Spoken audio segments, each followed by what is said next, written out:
Welcome back to this technical analysis basics course. Thank you so much for being here. In the previous video, I started to teach you about support and resistance. I'm going to build on that in this video and the next video also. So support and resistance, just a quick recap. Support and resistance are areas within a market where price reverses. Support holds price up, resistance pushes price down. So if price comes down and then suddenly reverses up, so if it's bearish and becomes bullish, it has hit an area of support, and then vice versa for resistance. If it comes up, it's bullish and then becomes bearish, the market hit an area of resistance, and that resistance was respected. I also taught you in the previous video how support becomes resistance and resistance becomes support when it's not respected. So floors and ceilings. Support is then a resistance, or can be a resistance, and a resistance can become a support. And there'll be more about that in this video. I spoke about psychological levels. Now the interesting thing about psychological levels is they're horizontal levels. They're price areas, and I'm going to build on horizontal levels today. So here is a chart. This is US dollar, Canadian dollar. This is the monthly time frame. Can you see areas on this chart where price has reversed?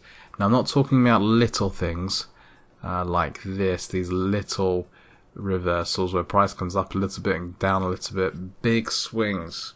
Can you see areas where price has reversed?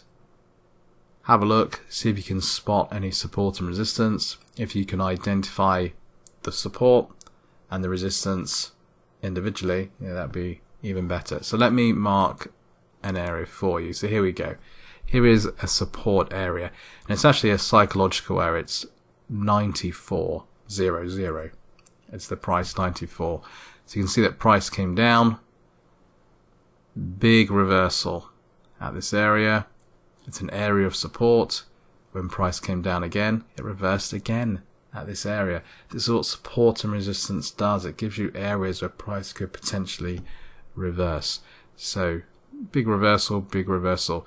If price comes down again to this area at some point in the future, there is a chance that it could reverse again. So it creates these trading opportunities, these buy and sell opportunities.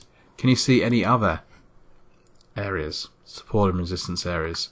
Let me mark another one for you. So here we go. So we now have a resistance. This is a support down the bottom. We now have a resistance. Price came up, big reversal. Price came up to the area again, big reversal. This is actually another psychological level. It's 140.50. 140.50. And you can see that price is currently finding resistance around this area again. So it could be that price moves lower. US dollar, Canadian dollar moves lower. One more. There we go.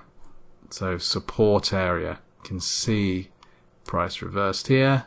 It reversed here. It reversed here. Big reversals. So on this monthly chart, monthly time frame, US dollar, Canadian dollar, we have three horizontal support and resistance areas, and in this example they're all psychological levels. That last one I marked is 120.50, so another psychological level. So support and resistance, horizontal support and resistance, it comes across the chart. It is a price area, 140.50, 120.50, 94. These are horizontal levels that go across the chart that price reacts at. Very good. So let's look at another chart. Let's carry on with this. Okay. This is Australian dollar, US dollar. It's the 4-hour time frame. Can you see support and resistance areas? Hopefully you can.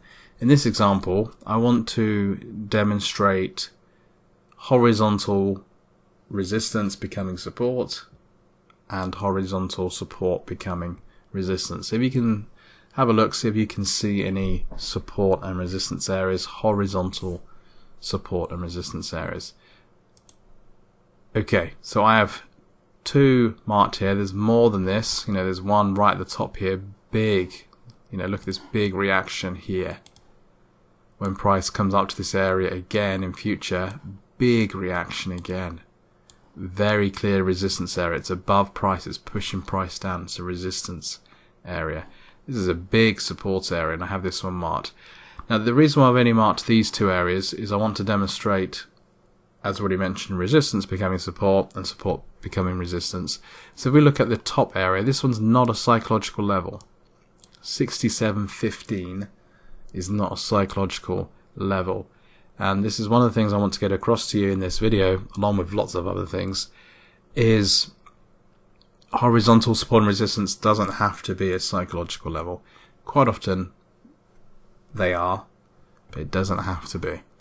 Okay, so we have resistance, resistance, resistance. Okay, so price is being pushed down.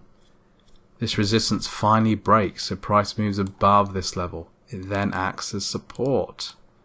So the resistance has become a support. The ceiling has become a floor. The support then breaks and then becomes resistance again. Okay, so there's a lot to take in there, but resistance over here. Support, resistance. The ceiling here then became a floor, then became a ceiling. Have a think about that.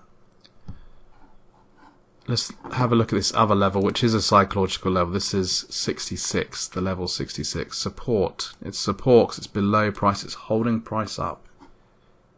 Support again. So price is reversing at this area. It breaks over here. Price moves below it. This level then becomes resistance, resistance, resistance. So double support, double resistance. The floor became a ceiling.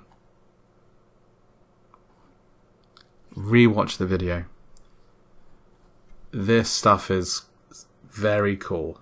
I love technical analysis. I love support and resistance and how it works, how it's respected by price. Okay, now going back to US dollar, Canadian dollar. So this is the chart I went through a bit earlier, the monthly time frame. Think back to previous videos in this course. I did a video about market direction, trends, the swings that price creates when it trends. If you haven't seen that video, please watch it. But more importantly, how price behaves when it moves sideways, when it ranges, when it's indecisive. We had like this sideways direction. I went through that in a previous video. If you've joined the course here, go back and start from the beginning.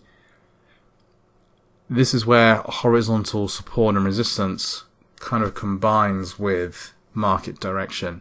So here on US dollar, Canadian dollar on the monthly time frame, if I can bring up, there we go. If I bring up my pen, here we have a sideways market. Okay, price is moving sideways. We don't have higher highs, we don't have lower lows. We have these waves, but they're kind of just moving sideways.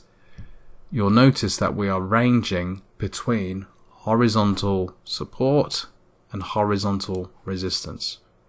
So these horizontal levels can mark ranges. Price moving, price being in a box. Okay, a horizontal channel. It's another way to describe it. Price is moving within a horizontal channel. It's moving between this level and this level. Back to this level, back to this level, back to this level, back to this level. This horizontal channel. Okay, so combining horizontal support and resistance with ranges. In the next video, I'll start talking about diagonal support and resistance and how that can be combined with trends, when price uptrends and downtrends. But that's in the video to come. So here we go. We have another range here. This is pound Swiss franc. It's the daily time frame. Price isn't uptrending, it's not downtrending, it's moving sideways. It's looking very choppy. It's all over the place. Where would you mark the horizontal support and resistance? It doesn't have to be an exact science, but I would probably mark it something like this. So once again, with this horizontal channel, price is moving up and down within a range between a horizontal support, which is at the bottom here, and the horizontal resistance at the top. Horizontal channels, ranges. So what could likely happen is when price does break below, this major support area could become a resistance area. Okay, so you could see price move below, and then this could be a key resistance. Or if price moves above the range, this could become a major support area. The ceiling becomes a floor, or the floor becomes a ceiling. I do understand this is a lot to learn if you're brand new to technical analysis, but this stuff is really exciting, and hopefully you can feel that and have grasped that. That takes us to the end of this video. Thank you for watching. Next up, diagonal support and resistance. We'll continue to build on this technical analysis foundation. We'll carry on with price action, which is a major part of technical analysis.